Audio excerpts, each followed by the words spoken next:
Hey, I'm Rachel, and today I'm going to show you how to do the backward loop cast on method. It's a really great method for adding stitches into the middle of your project, and you can also use it to cast on the beginning of a project as well. Now I'm going to show you how to do both ways. The backward loop cast on is a really simple and really versatile method for adding stitches to your project. And a lot of patterns will use it to add stitches into the middle of the project, and then some will use it as your main cast on method. And I'm going to show you first here the way that I do it when I add them into the middle of a project. So you can see here I have half of a buttonhole, and you'll see this in a lot of projects where you bind off stitches on one row, and then on the next row you use the backward loop method to cast on stitches into the middle of your project. So let's go ahead and do that here. I've bound off 4 stitches, so now I'm going to use backward loop cast on to add 4 stitches back into the project. So if I'm an English style knitter, so if you are like me, you're going to need to transition your working yarn over into your left hand like this, and just get it wrapped around your thumb, from the inside of your thumb around to the outside, just like that. And then you can kind of drop the left needle and just sort of let it hang, or if you're using straight needles, just set it aside for now. And then grab your right needle with your right hand, and then you want to bring your project across the top of the yarn that's wrapped around your thumb. And you can see it's making a cross there. You want to take the tip of your right needle and come under that thread, grab it, and then pull it up and drop it out of, you might want to brace your finger on it right here to hold it steady, and then drop your thumb out of that loop, and then pull it tight onto the needle. Just like that.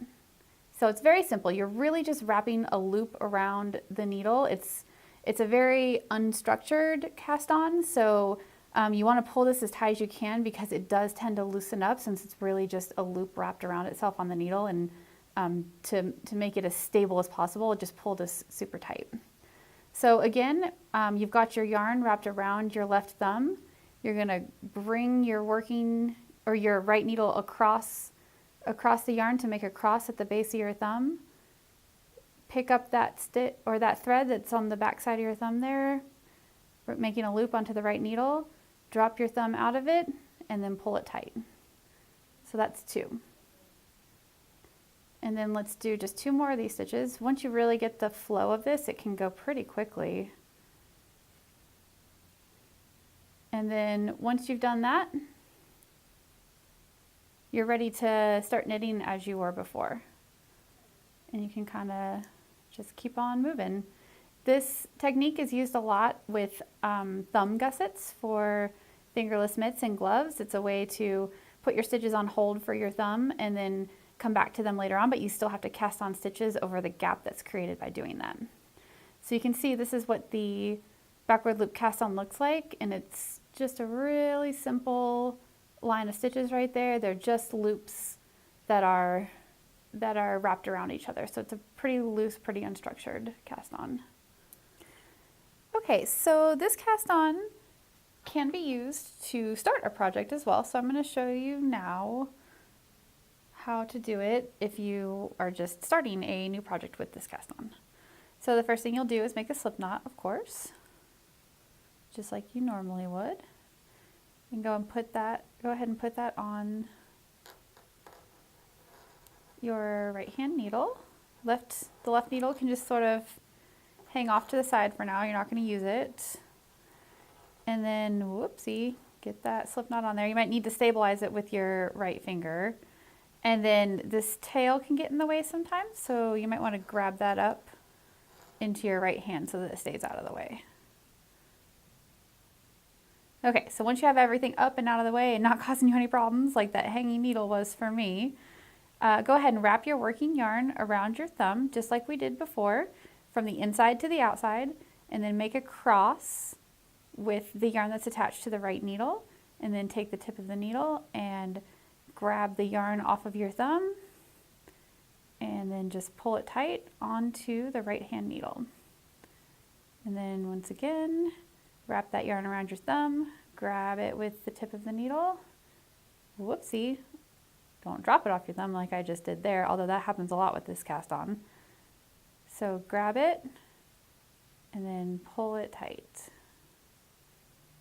And then grab the next one, pull it tight. And I find that stabilizing it with my right finger is really helpful when you're casting on like this and you don't have any other stitches or the rest of your project helping to stabilize it. You really do this finger to keep the stitches in place.